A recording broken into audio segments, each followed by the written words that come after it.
بسم اللہ الرحمن الرحیم۔ تمام مومنین و مومنات کو نوروز کا دن بہت بہت مبارک ہو۔ نوروز یعنی 21 مارچ۔ اس دن کے حوالے سے آپ سب کو بتاتی چلوں کچھ خاص اعمال اور اس دن کی اہمیت، اور چونکہ الحمدللہ اب کی بار جو ہے وہ 21 مارچ یعنی نوروز کا دن ماہ رمضان المبارک میں آیا ہے، اور ماہ رمضان المبارک بہت رحمتوں برکتوں والا مہینہ ہے، جس میں دعائیں قبول ہوتی ہیں، گناہ معاف کیے جاتے ہیں، اور انہی دنوں میں اگر ہم نوروز کو مناتے ہیں اور دعائیں مانگتے ہیں تو انشاءاللہ ہماری دعائیں قبول ہوں گی۔ اس دن کے حوالے سے اگر ہم اس کی امپورٹنٹ دیکھیں، اصل میں نوروز یعنی نیا دن، اور چونکہ اگر ہم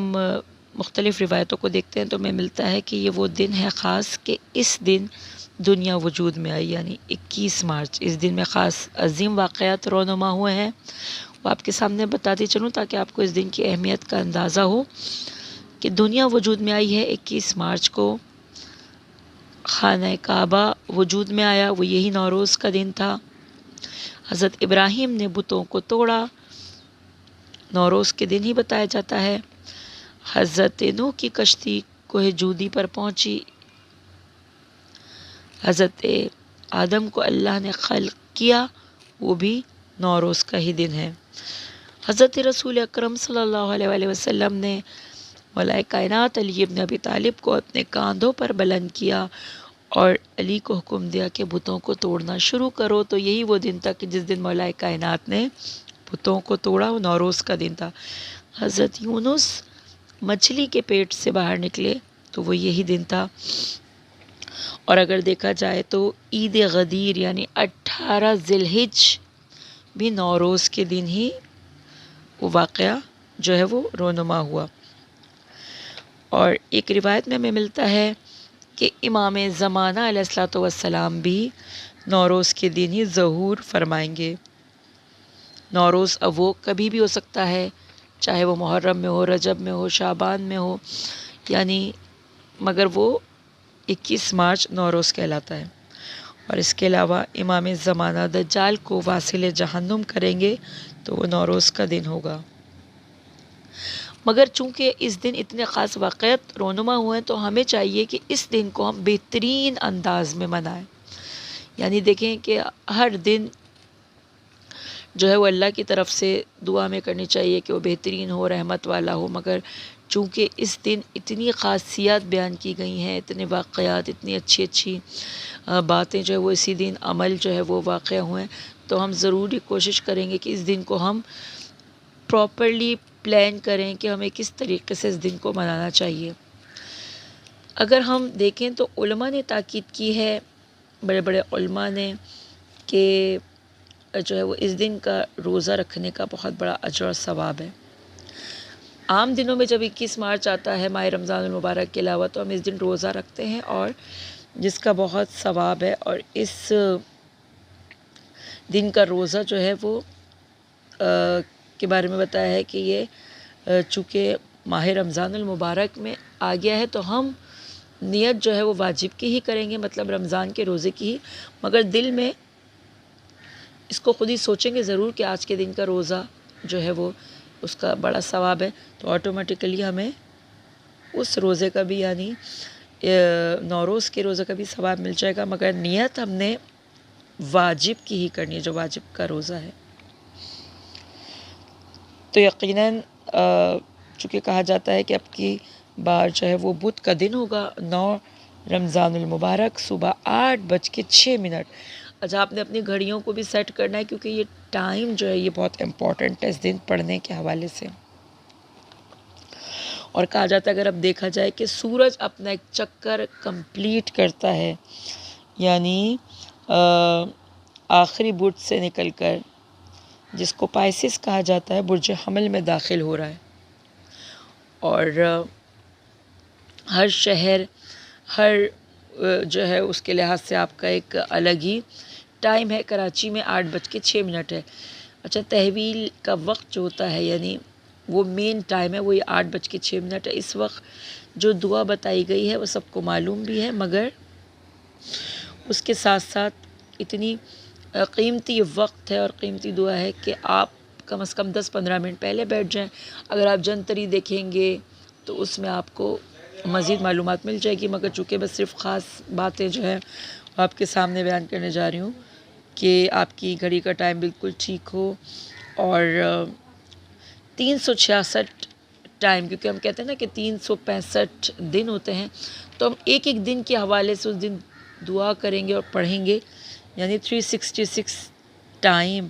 جو ہم نے اس دعا کو پڑھنا ہے۔ اور وہ دعا کیا ہے؟ بسم اللہ الرحمن الرحیم، یا مقلب القلوب والابصار، یا مدبر اللیل والنہار،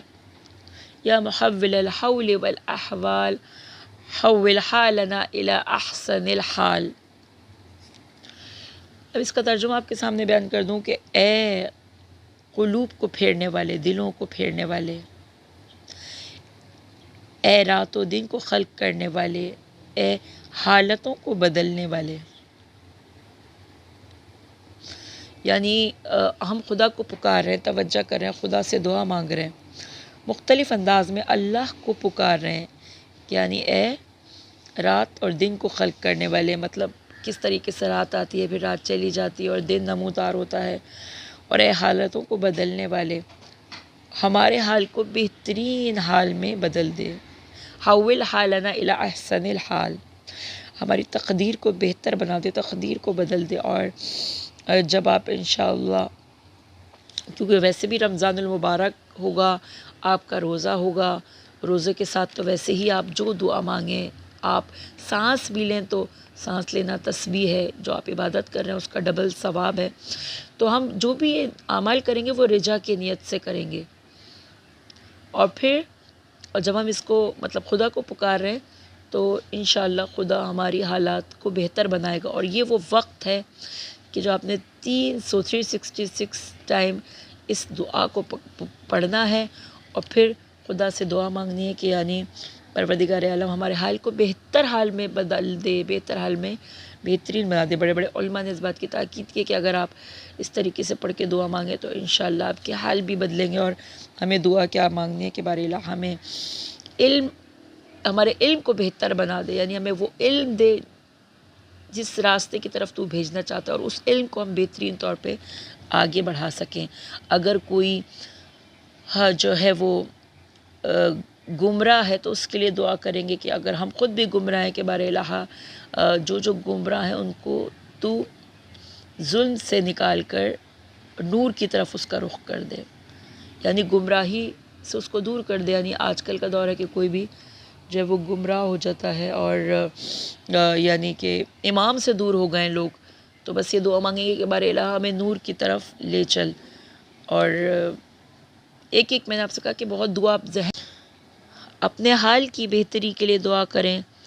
کہ خدا ہماری عقلوں کو حکمت میں بدل دے، اخلاق کو بہتر اخلاق میں بدل دے، ہماری حالت بدل دے، ہمیں